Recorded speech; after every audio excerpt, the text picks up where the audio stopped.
मजबूत बनाना यह आप सबकी विशेष जिम्मेवारी है। लेकिन जैसे जैसे हमारा आईटी वर्ल्ड में विकास हो रहा है, सोशल मीडिया के माध्यम से विचारधाराओं को आगे बढ़ाने का काम हो रहा है, वही विचारधारा को प्रभावित करने का भी काम हमारे विरोधी उसी तन्मयता और तत्परता से कर रहे हैं। इसलिए हमारा काम दुगना हो जाता है, अपनी विचारधारा को बढ़ाना और जो हमारे विरोध में चल रहा प्रचार होता है उसको रोक करके कुंठित करना, यह भी हमारी जिम्मेवारी बनती है। और आजकल तो किस तरीके से मानसिकता को इन्फ्लुएंस करने का प्रयास होता है। अभी ये जो एआई की, आर्टिफिशियल इंटेलिजेंस की जो टेक्नोलॉजी आई है, उससे लोगों को भ्रमित करने में कितना बड़ा उनका योगदान हो जाता है, उसको भी हमको समझना होगा। इसलिए सोशल मीडिया एक माध्यम है, तो माध्यम के साथ चैलेंज भी है। माध्यम है अपने विचार को प्रचार करने का, माध्यम है इंफॉर्मेशन को ट्रांसफॉर्म करके लोगों तक पहुंचाने का। और आजकल जो लोग देश को कमजोर करना चाहते हैं, जो लोग देश को खंडित करने की योजना बनाते हैं, जो लोग देश की मजबूत विचारधारा को पर प्रश्न खड़ा करना चाहते हैं, वह लोग आजकल इंटेलेक्चुअल के नाम पर तरह तरह के आयोजन और प्रयोजन करते हैं। और उनसे बचना और उनको जवाब देना, यह हमारे सोशल मीडिया के एक्टिविस्ट का बहुत बड़ा काम है। इसलिए मित्रों, हम सबको जो मार्गदर्शन आदरणीय गृह मंत्री जी का मिलेगा, अमित भाई शाह जी का, उसको आप सब लोग सही ढंग से उतारेंगे और पूरी ताकत के साथ आप उसको रखेंगे। लेकिन मैं ये भी आपको बताना चाहता हूं कि आज हमारे विपक्ष के पास जो देश को कमजोर करना चाहते हैं, वो मुद्दा विहीन है। They are issueless, they don't have any agenda. उनके पास कुछ भी बोलने को नहीं है।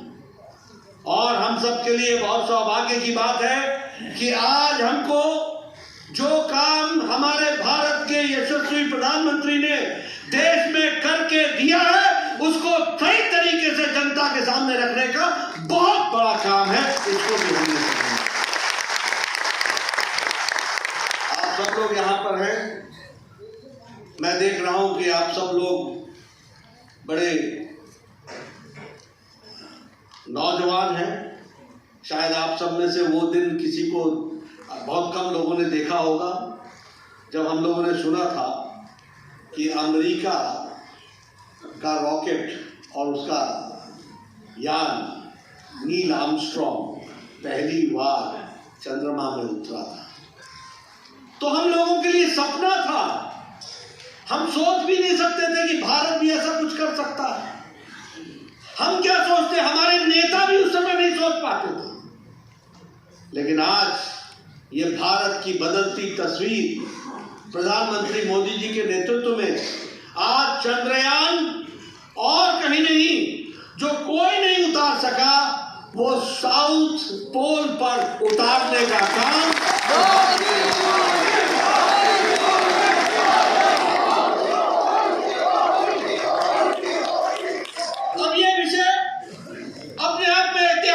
कि साउथ पोल पर पहली बार सक्सेसफुली भारत का चंद्रयान उतरा। लेकिन हमारे सोशल मीडिया की जिम्मेवारी है कि बारंबार लोगों को याद दिलाए कि सबसे कम पैसे में, यानी 600 करोड़ रुपीस में इसको पहुंचाने का काम हमारे नेता आदरणीय प्रधानमंत्री मोदी जी ने सक्सेसफुली किया।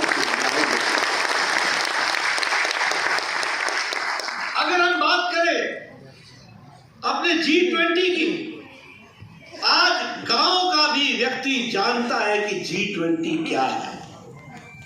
आज गांव का भी व्यक्ति जानता है कि हमारे मोदी जी आगे आगे चले हुए थे और पीछे जो बाइडेन अमेरिका के राष्ट्रपति और अन्य नेता चले हुए थे। आज भी जानता है।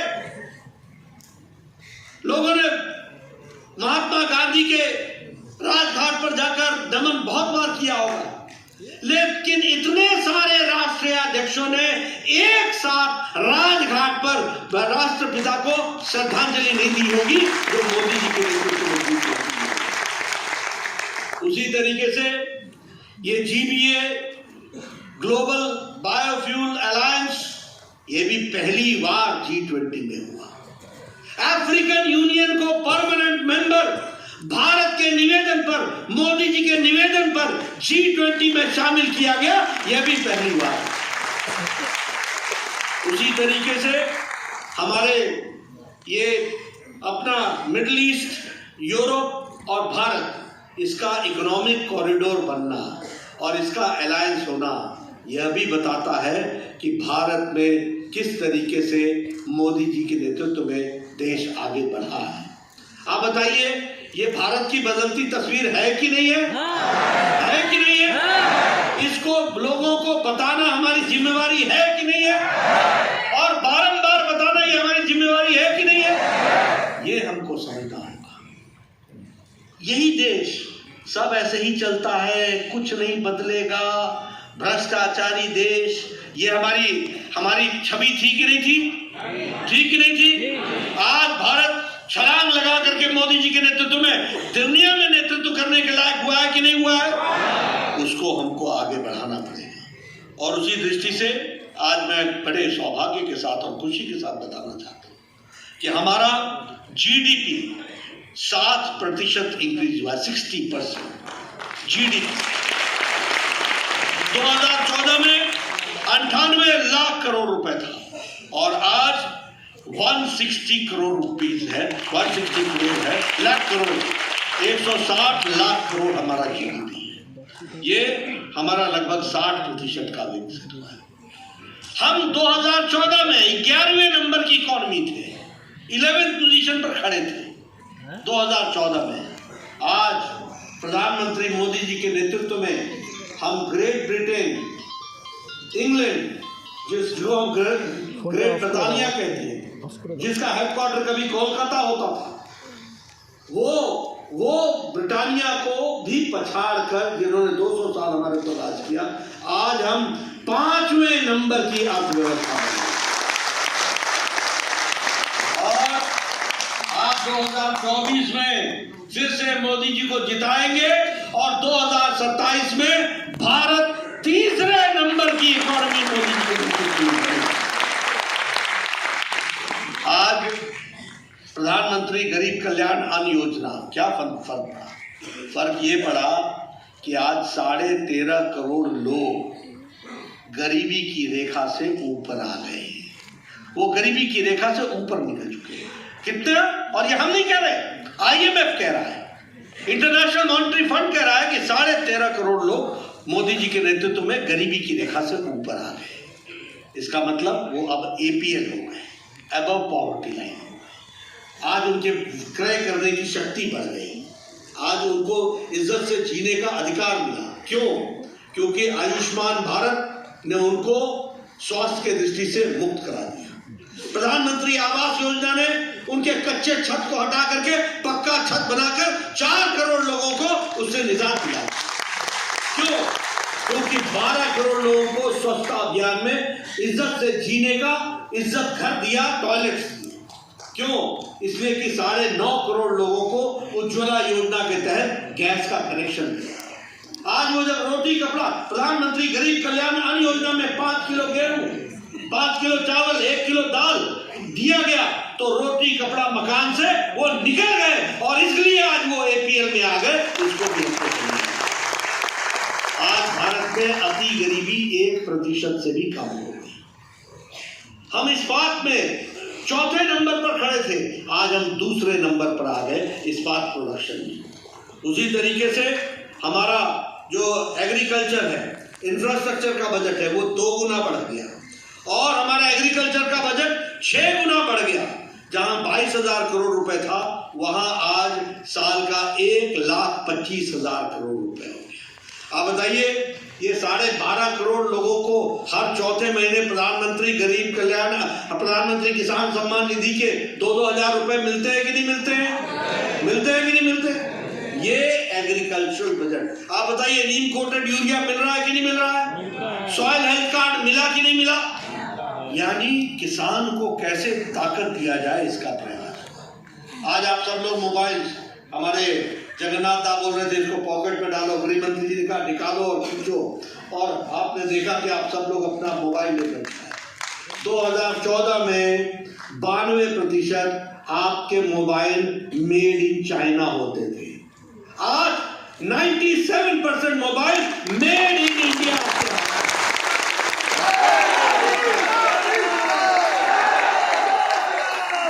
फार्मा के इस एक्सपोर्ट में हम दुनिया के सबसे सस्ते और सबसे असरदार दवाई बनाने वाले हम डिस्पेंसरी बन गए हैं।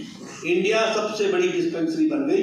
138% हमारा एक्सपोर्ट बढ़ा है, और उसी तरीके से हमारा केमिकल एक्सपोर्ट भी 106 करोड़ रुपए 106% बढ़ा है। हर चीज में हम आगे बढ़े हैं, स्टील में हम आगे बढ़े। आप बोलते हैं आज हम अमेरिका और चाइना के बाद तीसरे नंबर के ऑटोमोबाइल इंडस्ट्री बन गए, ऑटोमोबाइल मार्केट बन गए। यानी भारत के लोगों के पास आज गाड़ी खरीदने की क्षमता आज दुनिया में तीसरे नंबर पर है। इसको हमको समझना। धनतेरस के दिन 55 लाख से ज्यादा एक दिन में गाड़ियां खरीदी गई, 55 लाख से ज्यादा। और ये हमारे कांग्रेसी भाइयों को बेरोजगारी बेरोजगारी बेरोजगारी, महंगाई महंगाई, ये थोड़ी सी इसकी कमी है, आपने पूरी कर देना, इनका ज्ञान बढ़ा देना। जेब में पैसा होता है तभी गाड़ी खरीदता है, जेब में पैसा होता है तभी मोटरसाइकिल खरीदता है, जेब में पैसा होता है तभी लोगों का बाजार जाना होता है। आज हमारी इकोनॉमी दुनिया की लड़खड़ा रही है, और आईएमएफ बोलता है कि हमारा ग्रोथ रेट 6.3% 2024 में भी रहेगा, 25 में भी रहेगा। सबसे हम सब लोग विकास की दृष्टि से सारी चीजों को देखना चाहिए, और इन सारी बातों को आपको अच्छे ढंग से रखना चाहिए। आज हमें खुशी है आपको ये बताते हुए सोशल मीडिया की दृष्टि से कि हमारे प्रधानमंत्री मोदी जी आज सबसे बड़े दुनिया में वर्ल्ड लीडर में जो यूट्यूब चैनल जो है वो 2 करोड़ सब्सक्राइबर्स को क्रॉस कर गया है। इसलिए सोशल मीडिया के हमारे नौजवानों के लिए बहुत बड़ी जिम्मेदारी है। मैं अंत में 2-3 बातें कहूंगा। जहां सब जगह विकास हो रहा है, वहीं आप बताइए आपके प्रधानमंत्री आवास योजना को बंगला आवास योजना बनाया कि नहीं बनाया? और घर मिला क्या? मिला क्या? आपको घर नहीं मिला, कटमनी मिला। आपको नहीं, टीएमसी। ये कटमनी कल्चर है। आप बताइए प्रधानमंत्री गरीब कल्याण अन्न योजना में भ्रष्टाचार हुआ कि नहीं हुआ? आवास योजना में भ्रष्टाचार हुआ कि नहीं हुआ? मनरेगा में भ्रष्टाचार हुआ कि नहीं हुआ? अभी पिछली बार ये हमारे सुधीर अधिकारी जी बोल रहे थे कोरोना के कारण ये बच गए। अब बकरी की माँ कब तक खैर मनाए? अगली बार मोदी सरकार, अगली बार मोदी सरकार, ये आपको तय करना है। और भारतीय जनता पार्टी का कमल 24 में भी खिलाना है और अगली विधानसभा में भी खिलाना है। बहुत बहुत धन्यवाद, आपने मिला।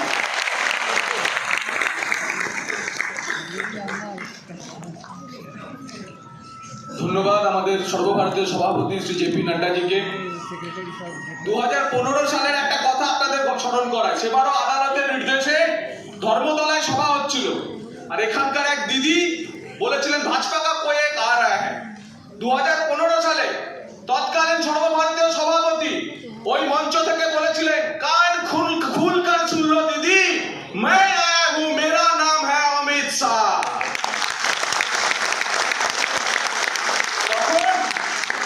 সাংসদ ছিল 2 জন, আজ কতজন সাংসদ? তখন আমাদের বিধায়ক ছিল 1 জন, আজ আমাদের কতজন বিধায়ক? আজও অমিত শাহ জি এসেছেন, আর আমরা একটু আগে দাঁড়িয়ে আছি। এখন আমাদের সবার প্রিয় ভারতবর্ষের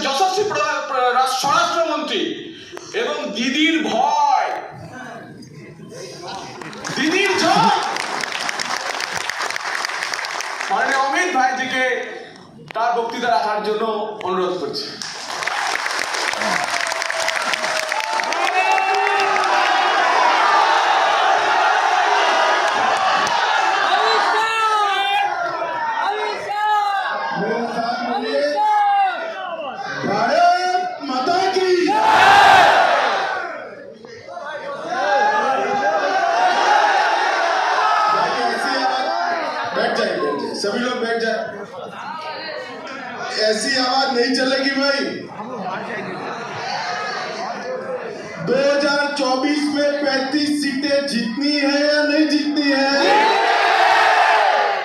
26 में भाजपा सरकार बनानी है या नहीं बनानी है? तो मेरे साथ दोनों हाथ उठाओ, उठाओ दोनों हाथ।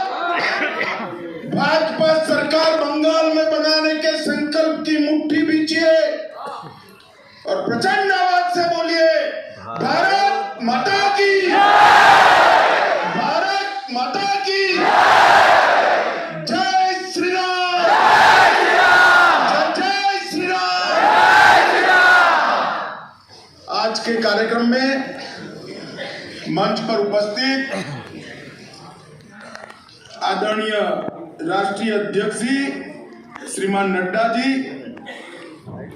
हमारे प्रदेश के संगठन के प्रभारी श्रीमान मंगल पांडे जी, सह प्रभारी अमित भाई,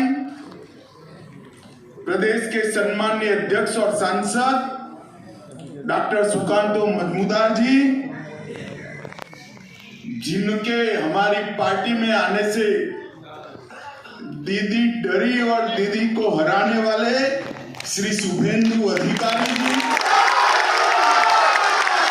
श्री अमिताभ चक्रवर्ती जी, डॉक्टर सुभाष सरकार जी, और आज इस सभागार में और सभागार के बाहर एकत्रित आए हुए मेरे प्यारे साइबर योद्धाओं, आप सभी को नमस्कार, प्रणाम। मित्रों, आज मैं यहां जब आया हूं तब आप सब सोशल मीडिया से जुड़े हुए युवा कार्यकर्ता हैं। पूरे देश भर में सोशल मीडिया का चुनाव में बहुत बड़ा महत्व है। दुनिया में तो कई सारे चुनाव सोशल मीडिया से ही लड़े जाते हैं। भारत में भी सोशल मीडिया का बहुत बड़ा प्रभाव है, परंतु आज मैं ऐसे प्रदेश में हूं, पश्चिम बंगाल में हूं, जहां पर भारतीय जनता पार्टी का चुनाव जीतने का एकमात्र आधार सोशल मीडिया है। क्योंकि यहाँ पर प्रिंट मीडिया और टेली मीडिया दीदी के भय से, इनके पैसों के कारण भारतीय जनता पार्टी की बात पहुंचाते ही नहीं है। मगर आज मैं आप सभी को कहने आया हूं, अगर आप लोग ठान लो तो किसी भी चैनल, किसी भी अखबार से बड़ा सर्कुलेशन भाइयों बहनों युवाओं आपका हो सकता है, किसी का इनका कभी। अगर इस सभागार में बैठे हुए सभी सोशल मीडिया वॉलेंटियर्स ये ठान ले कि दीदी को जो करना है वो करे, बंगाल के हर वोटर के घर में भारतीय जनता पार्टी का निशान, कमल निशान जाएगा और मोदी जी फिर से एक बार का नारा जाएगा, तो आपको कोई नहीं रोक सकता। इसलिए अगर आज मैं आपको कहने आया हूं कि 24 और 26 के चुनाव की जीत की नींव डालने का काम भारतीय जनता पार्टी के एक एक कार्यकर्ता का है, परंतु सबसे ज्यादा जिम्मेदारी अगर किसी की है तो मेरे सोशल मीडिया वॉलंटियर्स की है, साइबर योद्धाओं की है। आप भाइयों और बहनों, आज मैं यहां आया हूं तब महान स्वतंत्र सेनानी उधम सिंह की आज जन्म जयंती है। उधम सिंह उस परंपरा से थे जिन्होंने देश को आजाद करने के लिए अपना सर्वस्व न्यौछावर किया, और आज के ही दिन, आज ही मोदी जी ने साहबजादों के बलिदान को भी याद किया है और पूरा देश इनके बलिदान को प्रणाम कर रहा है।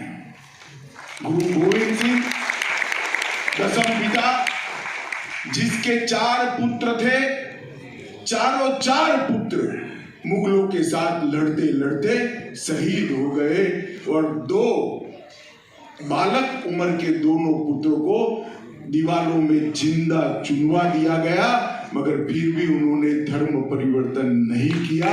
वो बाल शहीदों का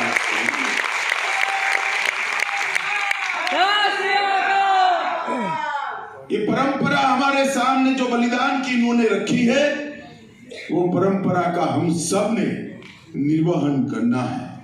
मित्रों, मैं जब 2015 में अध्यक्ष बनने के बाद बंगाल आया था, दीदी हमें हल्के से ले रही थी।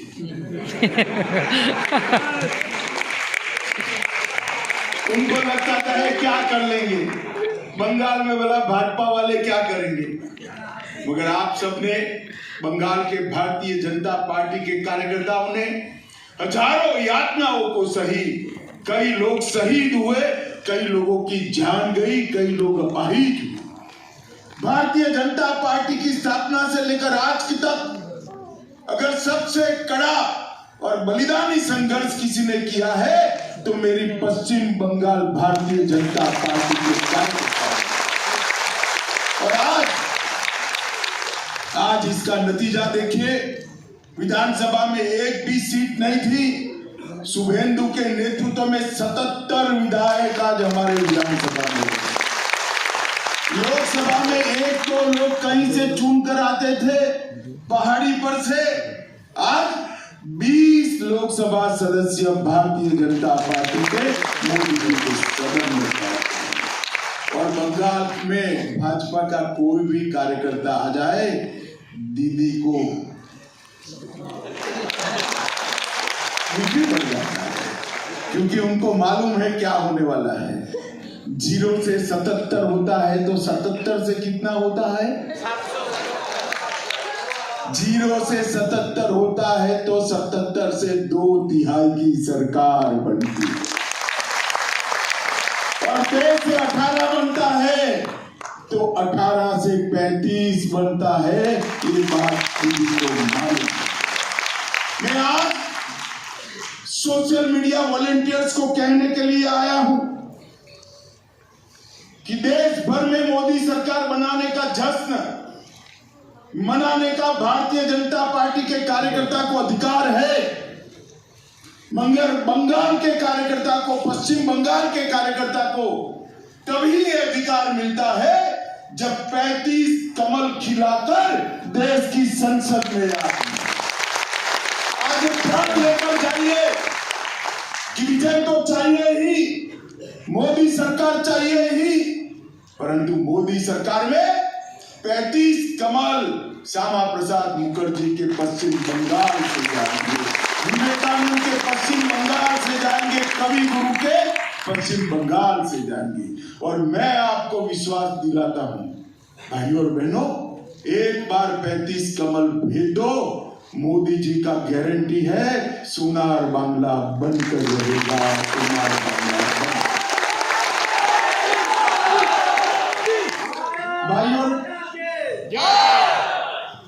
भाइयों और बहनों, ये पश्चिम बंगाल बहुत बड़ी सांस्कृतिक और राष्ट्रीयता की विरासत का वाहक है। हमारे यहाँ पश्चिम में गोपाल कृष्ण गोखले कहते थे, आज बंगाल जो सोचता है देश 50 साल बाद उस रास्ते पर चलता है। देश का आजादी का इतिहास उठाकर देख दो, आनंद मठ से लेकर खुदीराम बोस तक, अरविंद घोष से लेकर कई सारे सुभाष बाबू तक, कई सारे लोगों ने भारत की आजादी का नेतृत्व, आंदोलन का नेतृत्व करने का काम किया। संगीत हो, कला हो, हर क्षेत्र के अंदर, विज्ञान हो, संशोधन हो, हर क्षेत्र के अंदर बंगाल टॉप पर था। बंगाल के अंदर यही धरती के कारण पूरे भारत को सुजलाम सुफलाम कहा गया। यही धरती के कारण पूरे भारत को सोने की चिड़िया कहा गया। आज वो बंगाल की क्या हालत कर रखी है? कट मनी, सिंडिकेट, घुसपैठ, परिवारवाद, भ्रष्टाचार, और जहां पर रविंद्र संगीत सुनाई पड़ता था वहां बम धमाकों की गूंज सुनाई पड़ती है। बंगाल का दीदी ने पतन करने में कोई कसर नहीं छोड़ी। जब लाल भाई यहां शासन करते थे, कम्युनिस्ट शासन करते थे, और दीदी ने उनको हराया, देश भर में अच्छा लगा कि अब शायद बंगाल में परिवर्तन आएगा, बंगाल विकास के रास्ते पर चल पड़ेगा। मगर दीदी ने तो शासन ऐसा चलाया कि लोग कहने लगे कि कम्युनिस्ट अच्छे थे। इतना बड़ा भ्रष्टाचार, एक मंत्री के घर से 30-30 करोड़ की गड्डियां, 30 करोड़ रुपया क्या होता है? चोर है चोर। मैं सुधार कर लेता हूं, एक मंत्री के घर से 50 करोड़ की नोटों की गड्डियां, और ममता दीदी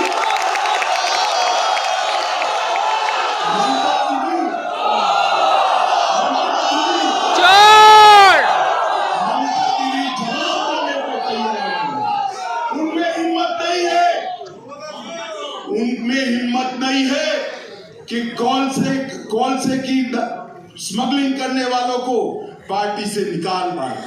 उनमें हिम्मत नहीं है जिन्होंने नौकरी देने में पैसा खाया उनको पार्टी का नोटिस भी थमा दे। वो तो उनको गुरु बताती है, पार्टी का सिपाही बताती है। अब जिस पार्टी के सिपाही करोड़ों का भ्रष्टाचार करते हो, वो पार्टी कभी बंगाल का भला कर सकती है क्या? कर सकती है क्या? मित्रों, हम सब भारतीय जनता पार्टी के कार्यकर्ता हैं। देश के हर राज्य में भारतीय जनता पार्टी की सरकार बने, हमारे सिद्धांतों की सरकार बने, वो हमारा लक्ष्य है। मगर बंगाल उसमें सबसे ज्यादा महत्वपूर्ण है, क्योंकि पश्चिम बंगाल में भारतीय जनता पार्टी की सरकार बनने का मतलब है घुसपैठ पूर्णतया रुक जाना और घुसपैठ को सील करना। पश्चिम बंगाल में भारतीय जनता पार्टी की सरकार बनने का मतलब है गाय की तस्करी रोक देना। पश्चिम बंगाल में भारतीय जनता पार्टी की सरकार बनने का मतलब है शरणार्थी जो आए हैं उनको सीए के माध्यम से नागरिकता देना। और दीदी कई बार हमारे शरणार्थी भाइयों को गुमराह कर दी कि सीए होगा नहीं होगा, कानून बनाकर रुक गए।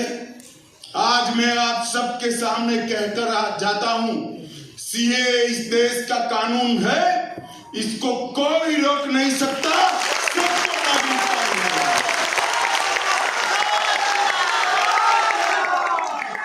हमारी पार्टी का कमिटमेंट है। जो भाई आसपास के राज्यों से प्रताड़ित होकर यहां आए हैं, उनको धर्म परिवर्तन की धमकी देकर भगाया गया है। उनके सम्मान की, उनके मान की, उनकी संपत्ति की, उनके अच्छे जीवन की रक्षा करना हर हिंदुस्तानी का फर्ज है, और ये होकर रहेगा। दीदी आप भाई और बहनों, मोदी जी के नेतृत्व में नड्डा जी ने अभी विगत से बताया भारत कहां से कहां पहुंचा। आर्थिक क्षेत्र में बहुत बड़ी छलांग मोदी जी के नेतृत्व में लगी है। इंफ्रास्ट्रक्चर में भारत के हर राज्य में विकास हो रहा है। गरीबों के जीवन में हर राज्य में परिवर्तन आ रहा है। मगर बंगाल को कोई फायदा नहीं मिल रहा है, क्योंकि दीदी डरती है कि मोदी जी की योजनाओं को नीचे पहुंचाया तो जनाधार खिसक जाएगा। अरे दीदी, जनाधार खिसक चुका है। बंगाल की जनता तय कर बैठी है कि अब की बार भाई और बहनों, बंगाल का विकास और भारतीय जनता पार्टी की सरकार, ये दोनों एक दूसरे के साथ जुड़े हुए हैं। मोदी जी ने 13 करोड़ लोगों को गरीबी की रेखा के ऊपर उठाने का काम किया है, मगर मेरे पश्चिम बंगाल के भाइयों बहनों को 5 लाख तक की स्वास्थ्य सुविधाएं नहीं मिलती है। आज भी 12 लाख किसानों को 6,000 रुपया नहीं मिलता है।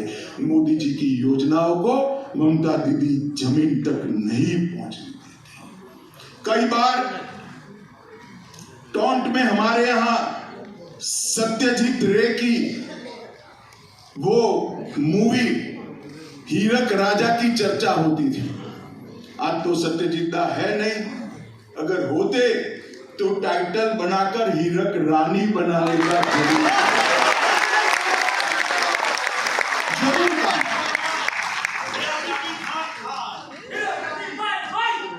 मित्रों, पश्चिम बंगाल की आत्मा पर अत्याचार करने का काम ये ममता दीदी ने किया है। बंगाल का साहित्य, बंगाल का विज्ञान, बंगाल की कला, पश्चिम बंगाल का अध्यात्म, आजादी का आंदोलन, औद्योगिक विकास और कृषि में जो पश्चिम बंगाल पूरे देश का नेतृत्व करता था, आज पिछड़ कर रह गया है। मित्रों, नेताजी की कल्पना का सोनार बांग्ला बनाना है, कवि गुरु की कल्पना का बंगाल बनाना है, तो एक काम करना है, ममता की सरकार को उखाड़ कर फेंक दो। और ये करना है तो उसके पहले एक काम करना पड़ेगा, 24 में 35 सीटों पर भारतीय जनता पार्टी को प्रचंड बहुमत से मिले। मैं आज आपको कहकर जाता हूं, मोदी जी की गारंटी है, एक बार 35 सीटें ला दीजिए, बंगाल में भाजपा सरकार बना दीजिए, उस ओर से इस ओर एक भी आदमी हम घुसपैठ नहीं करने देंगे। ये भारतीय जनता मोदी जी की गारंटी है, बंगाल में एक बार कमल फूल की सरकार बना दीजिए, एक भी गाय की तस्करी भारत से उस ओर नहीं। मोदी जी की गारंटी है कि पूरे देश की तरह पश्चिम बंगाल के हर गांव में विकास पहुंचने का काम हम करेंगे। अभी तो क्या होगा, बंगाल में क्या हो रहा है, एडमिनिस्ट्रेशन का पॉलिटिसाइजेशन हो गया है, एडमिनिस्ट्रेशन का राजनीतिकरण हुआ है, राजनीति का अपराधीकरण हो गया है, गुंडों के हाथ में राजनीति पड़ गई है और भ्रष्टाचार को इंस्टीट्यूशनलाइज कर दिया गया है। हर चीज में कट मनी और कट मनी लेकर क्या करते हैं, विदेश ले जाते हैं, महलनुमा बंगलो बनाते हैं और फिर हवाई चप्पल पहनकर घूमते हैं। भाई, कहां से बंगलो बना, इसका